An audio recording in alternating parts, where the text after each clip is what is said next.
Think you know Texas? Bet you've never seen the Lone Star State like this. Imagine roller coasters left to rust, broken Ferris wheels creaking in the wind, entire theme parks swallowed by weeds and silence.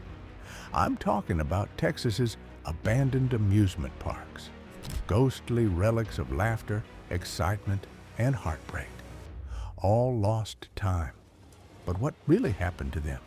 And what secrets are hidden in those crumbling midways and sun-baked, overgrown attractions? Howdy, y'all. Welcome to the Lone Star Plate, where we uncover the wildest, weirdest, and downright most Texan stories this side of the Pecos. Today, we're going off the paved road, past the no trespassing signs, no worries, everything's above board, to explore the forgotten amusement parks scattered across Texas. Why did they close? What do they look like now? And why do some folks say these places are haunted by more than just memories? Stick around, because I'm about to show you the lost playgrounds that shaped childhoods and unravel the tall tales that linger in their shadows. If you've ridden the Texas cyclone or braved Sandy Lake's haunted house, you might hear about an old friend or discover a park you never knew existed. Let's kick things off in Houston, where the legendary Astro World once stood tall and proud.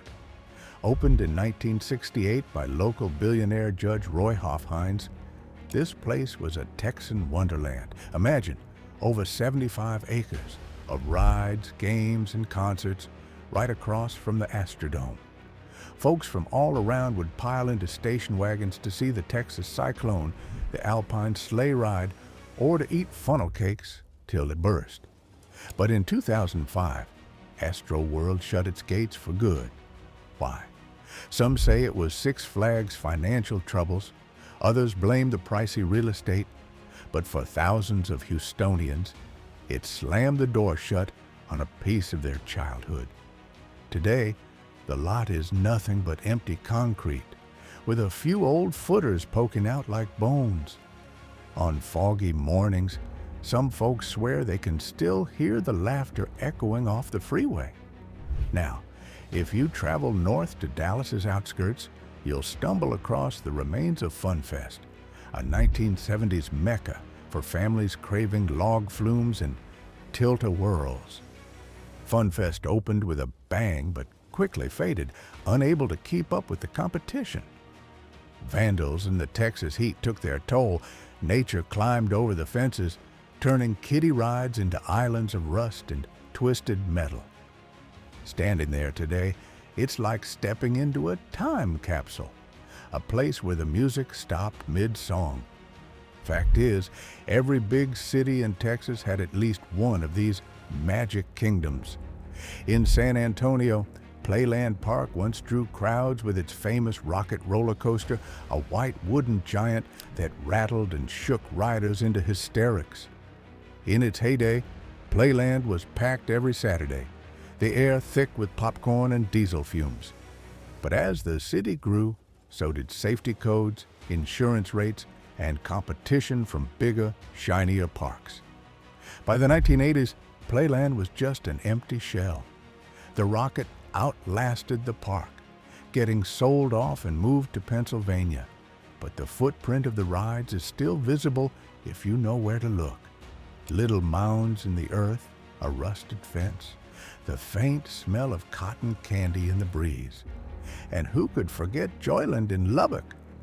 This classic amusement park stood for decades, watched over cornfields and dust storms as the go-to place for first dates and family reunions. In 2022, the park finally closed after years of fighting storms, vandalism, and rising costs. Joyland didn't go quietly.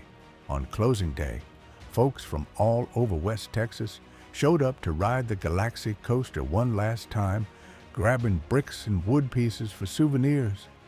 These parks may disappear, but the memories stay with us. Let's not overlook the smaller gems scattered across Texas. The strange water slides at Aquarina Springs in San Marcos, the penny arcades at Sandy Lake Park in Carrollton, the wild rides at Wonderland Park in Amarillo, still standing but carrying the ghostly aura of those long-lost neighbors. It ain't all sunshine and funnel cakes, though. Many of these abandonments left behind more than rides. There's a certain sadness walking through these places, the kind that creeps up on you when you're staring at a faded show poster or a ticket booth overtaken by poison ivy. Sometimes those feelings turn into legends. In Pasadena, folks whisper about the old kiddie Wonderland, where it's said you can hear the calliope music on windless nights or spot a shadowy figure walking the tracks of an ancient train ride. What causes an amusement park to fail in Texas? It's a cocktail of high maintenance costs, hurricanes, wild weather, shifting tastes, and the desire for more extreme attractions. Some parks tried to reinvent themselves with petting zoos, haunted mazes, or summer concerts. But in the end, time always wins.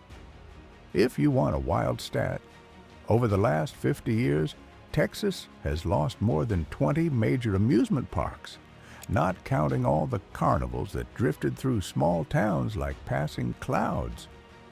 But here's where the story gets a twist. Abandoned parks are becoming a new kind of destination.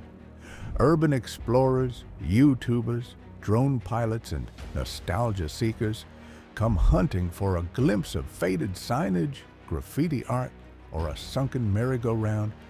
For some, it's about capturing lost beauty. For others, chasing the ghost stories.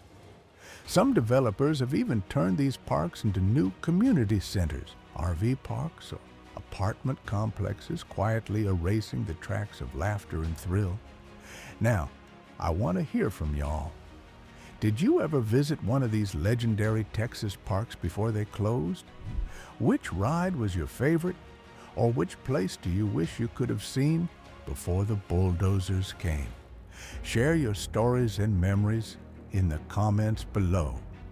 Don't forget to like this video and subscribe to the Lone Star Plate for more Texas tales you won't find anywhere else.